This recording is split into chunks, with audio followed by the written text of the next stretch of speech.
Daisy Jail Farm Park, first one of its kind in India, now in Hyderabad. 50% discount on Magic Pass. అది Janasena party అధికార ప్రతినిధి మరియు Vijayawada west incharge Pothina Mahesh గారు రాజీనామా press meet ఇవన్నీ చూస్తున్నాం మనం. యాక్చువల్లీ నేను ప్రెస్ మీట్ పెట్టాల్సిన దాని మీద నేను అందుబాటులో లేను, వేరే ఊర్లో ఉన్నా కాబట్టి వీడియో చేసి పంపించాల్సి వస్తుంది. కాబట్టి మిత్రులు, మీడియా వాళ్ళు, జనసైనికులు క్షమించాలి. ప్రెస్ మీట్ పెట్టినందుకు వీడియో ద్వారా అర్థం చేసుకోవాల్సింది కోరుకుంటూ మహేష్ గారి మూడే ప్రశ్నలు అడుగుతా. ఒకటి, 2019 మీకు సీట్ ఎక్క ముందు మీరు ఎక్కడున్నారు? మీరు 2016లో 17లో జనసేన పార్టీలోకి వచ్చారు. మీకు ఈరోజు జనసేన పార్టీ లేకపోతే మీకు ఇంత చరిష్మ ఎక్కడేది వచ్చేదా? అసలు పవన్ కళ్యాణ్ గారు మీకు ఎంత ప్రియారిటీ ఇచ్చారు, ఎంత వాల్యూ ఇచ్చారు మీకు తెలుసు కదా. ఇవన్నీ కూడా మీరు ఎక్కడి నుంచి వచ్చింది? మీరు గతంలో రాజకీయ నేపథ్యం ఏముందా? గతంలో ఏం లేదు కదా. జనసేన పార్టీ మనందరికి పునాదులు.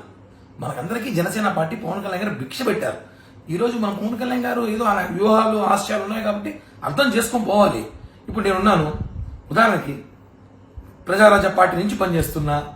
2014లో నుంచి జనసేన పార్టీ పెట్టిన రోజు నుంచి ఉన్నాను, మీకన్నా ముందు నుంచి ఉన్నా. నేను ఉన్నా, మొన్నటి ఇన్ఛార్జిగా ఇచ్చారు, తిరుపతిలో పనిచేస్తున్నా. ఏదో సీట్ ఆశించా, రాలేదు.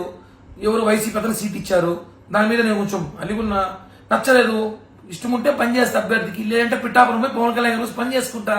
అంతేకాని ఎక్కడ కళ్యాణ్ గారి గురించి మాట్లాడను కదా. ఎందుకంటే నిజమైన జనసైనికులు అలా ఉంటారు, పవన్ కళ్యాణ్ గారి మనుషులు అలా ఉంటారు.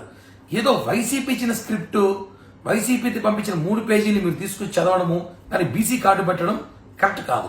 మీరు ఏ రోజు కూడా సరే పోతిన మహేష్ ప్రెస్ మీట్ లో ఇంతవరకు నాకు తెలిసి ఇన్ని ప్రెస్ మీట్లలో మీరు ఎప్పుడు కూడా పేజీలు చూసి ప్రెస్ మీట్లు పెట్టలేదు. మొట్టమొదటిసారి 4 పేజీలు చదివి ప్రెస్ మీట్ పెట్టారంటే ఆ పేజీలు ఎక్కడి నుంచి వచ్చాయి, ఆ పేజీలు వెనకాల ఎవరున్నారు, ఇవన్నీ కూడా మాట్లాడాల్సిన అవసరం ఉంది. ఒకటే చెప్తున్నా, అన్నాలీజీ ఒకరిని తీసుకొని మీరు గృహప్రవేశం రా అంటే ఇప్పుడు అది సంబంధం కాదు కదా. ఆయన తీసుకొస్తాడు, ఆయన ఇష్టం అది. దానివల్ల జనసేన పార్టీకి నష్టం లేదు, నీకు వచ్చే నష్టం లేదు. సబ్జెక్టు మీరు డైవర్ట్ చేయడానికి ప్రయత్నిస్తున్నారు. దీని వెనకాల ఎవరన్నా క్లియర్ గా ప్రజలు తెలిసిపోయింది. ఎందుకంటే మహేష్ గారు కూడా, నాకు ఆయన వ్యక్తిగత ఏం లేదు. నేను ఆయన కలిసి అనేక ప్రెస్ మీట్ వాళ్ళ ఆఫీస్లో పెట్టా. గత సంవత్సరంలో నాకు సహకరించాడు, పార్టీతో ఉన్నాడు, సహకరించాడు. ప్రెస్ మీట్లు పెట్టాం, అనేక చోట్ల మేము కలిసి పనిచేసాం, ఉద్యమాలు చేసాం, అన్ని చేసాం. ఈ రోజు కొన్ని జరుగుతూ ఉంటాయి. ఇంకా భవిష్యత్తు ఉంది, మనకి 2 నెలల మంచి భవిష్యత్తు రాబోతుంది. అది అర్థం చేసుకోవాలి. కానీ పవన్ కళ్యాణ్ గారిని ఇష్టం వచ్చినట్టు మాట్లాడితే, మనోహర్ గారిని మాట్లాడితే, జనసేన పార్టీ నాయకుల్ని, కార్యకర్తలు ఏదో మేమేదో అమాయకులను, ప్రజలు మమ్మల్ని ఏదో విస్మరించారనో, మీకన్నా మేధావులు లేదని మాట్లాడితే మాత్రం బాగోదు. మీరు పవన్ కళ్యాణ్ గారికి క్షమాపణ చెప్పాలి, జనసేన పార్టీ నాయకులు, కార్యకర్తలు క్షమాపణ చెప్పాలి. లేకపోతే మీకు తెలుసు, మీరెంత ఉద్యమకారులో, మీకు మించి ఉద్యమకారులు మేము కూడా ఎంత దాకా దిగుతాం, ఏమైనా చేస్తాం. ఊరికే బెదిరించేది కదా, ఆధారాలు ఉన్నాయి. ఏం ఆధారాలు? ఏమవుతాయి ఆధారాలు అంటే? ఏం ఆధారాలు? కేవలం జనసేన నాయకులు తప్పుదో పట్టించడానికి ప్రయత్నిస్తారు.